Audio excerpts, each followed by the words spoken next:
Hello, Abraham. I've heard you say on several tapes, we don't live in an assertive world. We can bring everything to us by our thoughts. There is no assertion. How can I balance wanting to draw everything into my life without having to go into the doing or the being of whatever it is I do? I want to go create $1 million, but I don't want to go to work for it. Well, your statement is really telling and really important, because what you're saying is, I want $1 million, and I believe that there are ways to get $1 million that I don't want to do.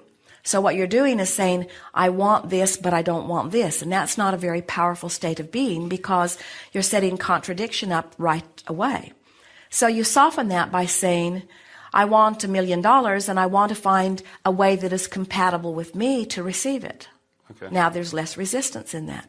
You say, I want $1 million, and I know that there are a lot of people who have $1 million who got it in a way that would not be uncomfortable to me. But when you say, I want $1 million, but there's no one I'm going to inherit it from, or I want $1 million, but nobody that I know is going to die and leave it to me. In other words, you've got to stop the contradiction.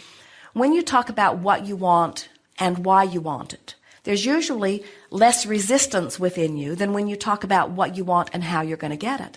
Because when you pose questions that you don't have answers for, like how, where, when, who, then it sets up a contradiction vibration within you that slows everything down. Okay.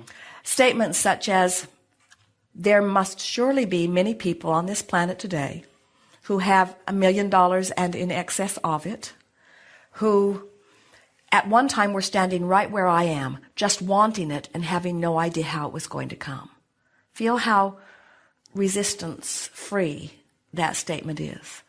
Words like faith and trust are so annoying on some levels, but we want to explain to you the value of them, because even though you don't know how or where or when or who, if you know what, and you've talked about why you want it, and you've practiced the thought of it until it's starting to feel very familiar to you, what begins to happen is things that couldn't happen to you now begin happening, and ideas that wouldn't even occur to you now begin to occur to you, and rendezvous with people that you don't have access to now begin to happen. And when your million and many more come to you, you will wonder where it always was. It seems like the resistance is so subtle, it's like it's somewhere in the background of the drama you don't even recognize. We wouldn't call it subtle. Well, maybe that's a good word for it, but we would use a more blunt word.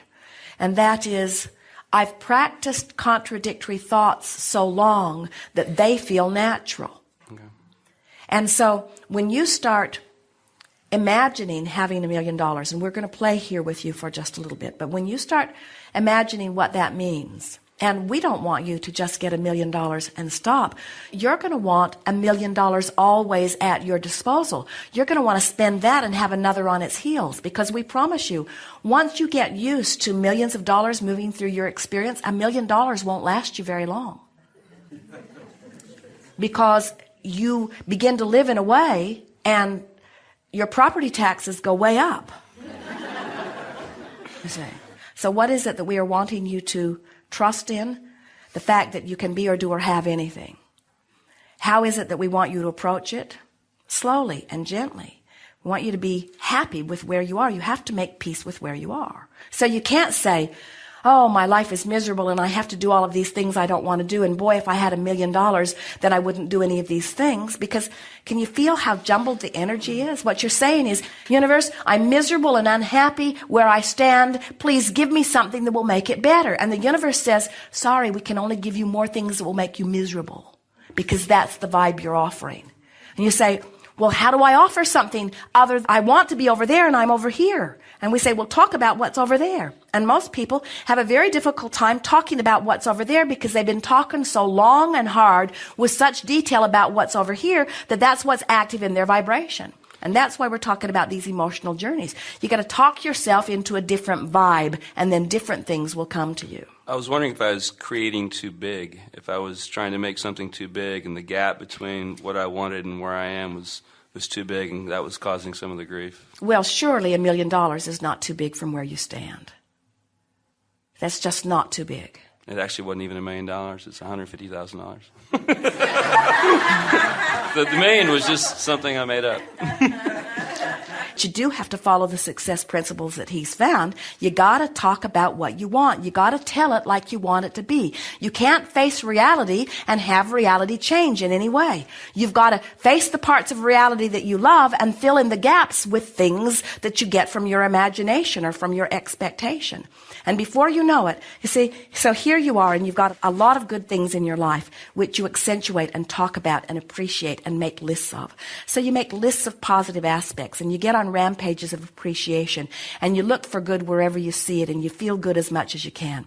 And then you have goals that you don't know how you're going to achieve. So then you fill those in with imagination and visualization and pretending. And then as you start doing that, you'll have a dream about it that makes it feel more real. Or you'll meet somebody that's really living that way. Or you'll turn on the television and somebody will be talking just like you've been imagining.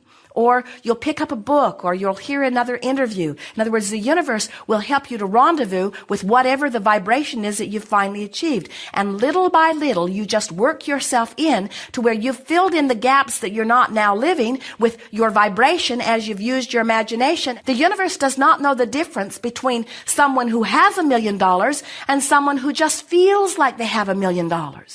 And when you feel like you have it, your vibration is such that law of attraction must line you up with things like that.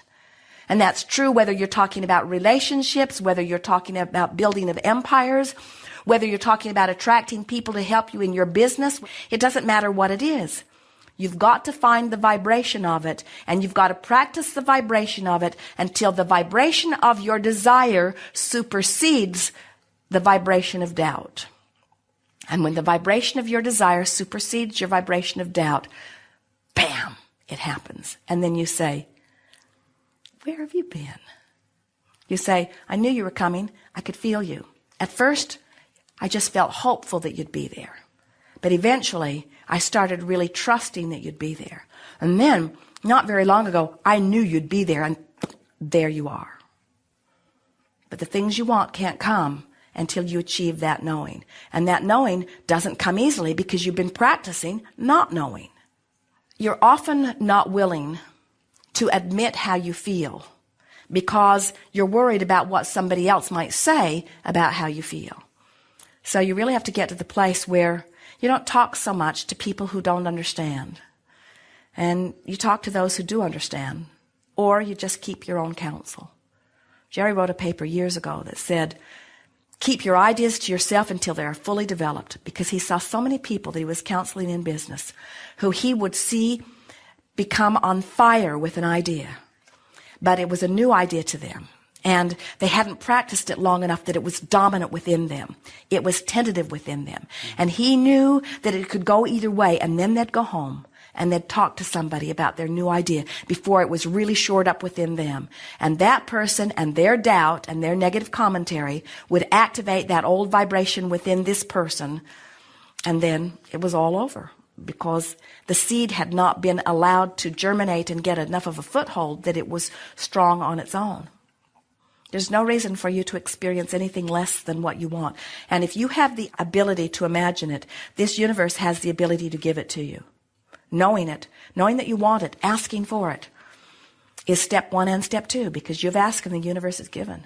Now you just have to get out of the way. One more thing we want to say to you.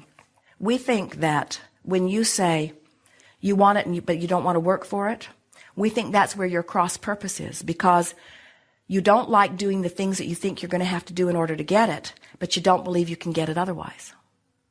So that's where the contradiction is. So what you're literally saying to the universe is, do this impossible thing. So what you have to do is find some way of making it not feel impossible. So do a little research. Notice how many people find that. Notice how many different ways there are for money to come. In other words, give yourself some reason to believe that it is possible for you to receive. Okay.